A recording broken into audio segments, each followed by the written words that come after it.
오래간만에 또 영상을 찍어봅니다. 최근에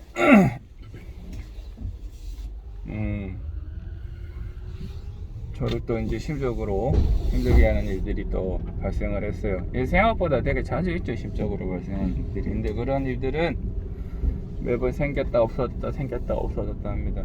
근데 이제 시간이 지나면서 점점 사람이 좀 딱딱해지죠, 그런 것들에 대해서. 그래서 이제 우리가 고통을 고통으로 인식하는 역치는 사람들마다 상당히 다 달라요. 그러니까 누구는 굉장히 자그마한 일에도 굉장히 고통스러워하고, 누구는 어마어마하게 큰 일에도 전혀 고통스러워하지 않는 것처럼 보이기도 합니다. 근데 이제 제가 생각할 때는 이거를 어느 만큼 표현하든지 그는 그 사람의 자유지만은 다른 사람한테 기대려고 하면은 안 된다 하는 게 제 생각입니다. 고통을 귀하게 여겨야 될 필요가 있어요. 우리의 인생은 절대 고통에서 해방되지 못한다. 절대 고통에서 해방되지 못한다. 고통 없는 삶, 편안한 삶, 이런 거 없다. 편안한 삶마저도 편안하지 않습니다. 편안하다고 생각하지만, 편안함을 추구하지만, 그러나 편안함은 편안해지면 또 다른 고통이 그 안에서 모든 상황이 안 바뀌고 동일해도 고통을 느낄 수밖에 없게 사람이 디자인이 되어 있습니다.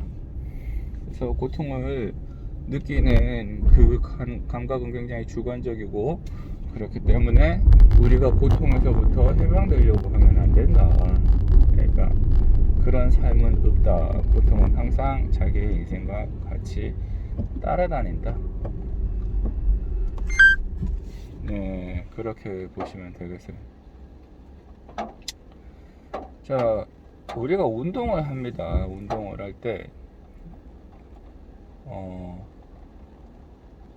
맨날 하늘 수준으로 하는 운동들이 운동이 되나요? 걷기 운동이 운동이 됩니까? 아무것도 안 하는 것보다 낫죠. 간단한 유산소 정도니까. 아무것도 안 하고 집에 가만히 있는 것보다 낫지만은, 그거는 근육을 늘린다기보다는 뭔가 자기 몸에 있는 거를 굴려서 현상을 유지한다, 그런 정도의 느낌입니다. 그러니까 그거를 운동을 해갖고 근력이 좋아지고 자세가 올바라지고, 걷는 거 정도로 해서 근력이 좋아지고 자세가 올바라지고, 그 다음에 몸에 가지고 있던 부조리가 척추가 펴지고 이러는 거는 전혀 기대할 수 없죠. 그래서 저는 걷기만 잘 해도 된다 이렇게 말하는 사람들이 너무 싫어요. 왜 그렇게 낯빛 하나 안 바꾸고 거짓말을 하는지. 그렇습니다. 웨이트 운동 하시는 분들은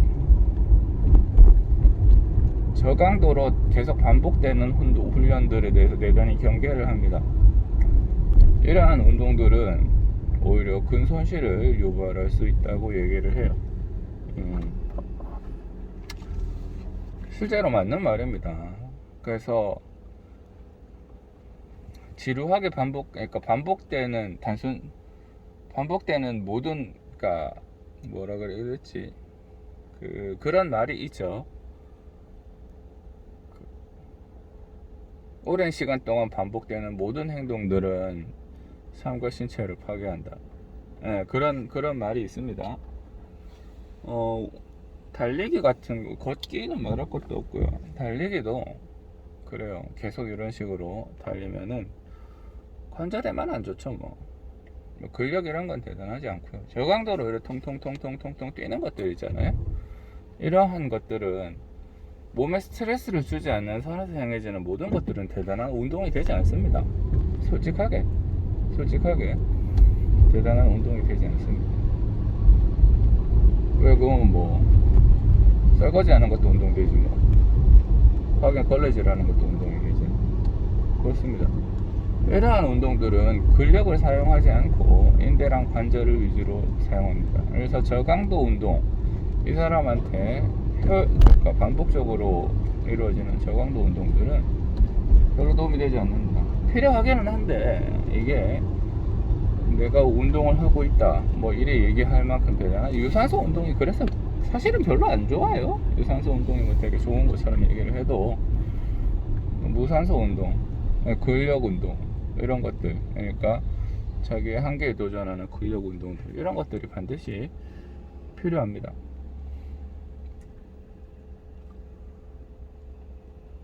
인생도 이와 같죠. 그래서 우리가 몸을 만드는 거는, 육체 근육을 만드는 거는 마음의 근육, 심적인 근육을 만드는 것보다 훨씬 쉽습니다. 왜냐하면 자극을 우리가 선택해서 줄 수가 있잖아요. 그러니까 근육이 손상되고 회복되는 과정에서 증가됩니다. 그러니까 몸에 의도적으로 상처를 주는, 우리가 뭐 무거운 거를 계속 들고 이렇게 해서 근육을 의도적으로 미세하게 계속 파열시키는 거죠. 그게 회복이 되는 과정에서 근육이 증가하고 그렇게 됩니다. 그러니까 우리가 원하면 얼마든지 신체의 근육을 높일 수가 있다고요. 근데 마음의 근육도 사실은 똑같이 성장합니다. 마음의 근육도 사실은 똑같이 성장합니다. 그러니까 심적으로 자기가 힘들고 고통스러운 상황일 때 그 상황을 이겨내면서 극복하는 거예요. 그러니까 사실은 그런 상황이 주어지기만 해도 시간이 지나면 그게 극복이 되면서 증가하죠.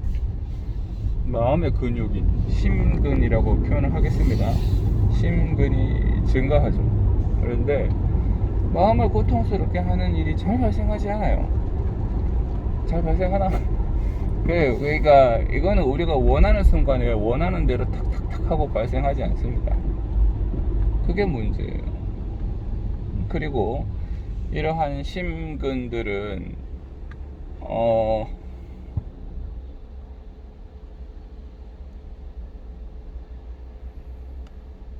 회피하면 또 증가하지 않습니다. 그러니까 사람이 심적인 고통을 느끼는데 우리가 적극적으로 선택을 해서 통증을 느끼는 건지 아니면 계속 회피하는 과정에서 느끼는 건지를 알아낼 필요가 있죠. 그런데 우리가 고통이 발생하는 상황이 생겼다 하면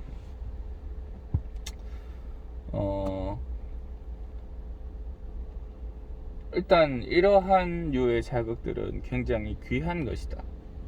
그래서 우리가 이러한 상황이 오면 내 인생이 왜 이러냐 자꾸 이렇게 생각하면 안 됩니다. 그거는 회피입니다. 이 상황을 어떻게 타개를 해서 나의 심적인 근육이 증가할 것인가, 여기에 주안점을 맞춰야 됩니다. 그렇게 해야 문제도 잘 극복이 되고 그 다음에 그 대가로 얻어지는 심적인 근육의 양이 커지면서 사람이 깊어지고 이제 그거보다 더 낮은 정도의 외압에는 반응하지 않게 돼요. 근데 그것도 좀 어렵죠. 왜냐하면 근육이라는 것도 안 쓰면 근손실이 오잖아요. 그런 것처럼 사람의 심적인 근육이라는 것도 이렇게 자꾸 이렇게 너무 안락한 생활이 오래되면 심근에 손실이 옵니다. 그래서 우리가 이러한 고통들에 사실은 꾸준히 노출이 될 필요가 있는 거예요. 꾸준히 고통에 노출이 될 필요가 있는 거예요. 그렇게 해서 더 높은 정신 단계로 나아갈 수 있는 상황이 돼야 되는 거예요. 그리고 심리적인 고통은 육체적인 고통보다 훨씬 어려웁니다. 육체적인 고통은 그냥 쉬고 나면 해결이죠. 즉각적으로 우리가 일으킬 수 있고 즉각적으로 외부 자극을 제거함으로써 더 이상의 고통을 안 받을 수 있습니다. 근데 심적인 고통은 그거랑 달라요. 우리가 원하는 시간에 일으킬 수가 없고 그 다음에 빨리 해결이 되지도 않습니다. 훨씬 힘들죠, 사실은. 육체적인 근육을 만들. 몸짱은 뭐 각 잡고 한 6개월 하면은 몸짱 되죠, 누구나. 각 잡고 하는 게 중요하지만 각 잡고 한 6개월 정도 하면은 웬만한 사람들부터 떡 벌어지는 몸을 가질 수 있습니다. 우와 하는 몸을 가질 수가 있어요. 그런데 심적인 근육은 6개월 정도 만에는 완성이 되지 않습니다. 6개월 정도에 뭐 아무것도 되지 않죠. 그래서 그렇지만 한 가지 위안이 있다면 이러한 심적인 근육들은 훨씬 오래 갑니다. 한번 문제가 생겨서 그 극복하게 되면 사랑의 배포가 넓어지고, 그 다음에 이러한 마인드가 훨씬 오래 가요. 약간 뭐랄까 지속력이 길다 그래야 되나? 키우기 어렵지만 키우면 지속이 오래됩니다. 그렇죠. 그렇습니다. 그래서 우리는 이렇게 우리 삶에서 뜨문뜨문 주어지는 이러한 심적인 고통들을 귀하게 여겨야 됩니다. 이러한 자극들이 우리를 앞으로 이끌어주는 견인차가 되기 때문입니다. 너무 신세한탄 이런 거 하는 거는 천재 쓸데없고 오히려 고통에서 더 오랫동안 헤매게 되는 길이다. 그래서 고통은 우리를 발전시키는 기회예요. 심적인 근육을 단련시키는 기회다. 그렇게 생각하셔야 돼요.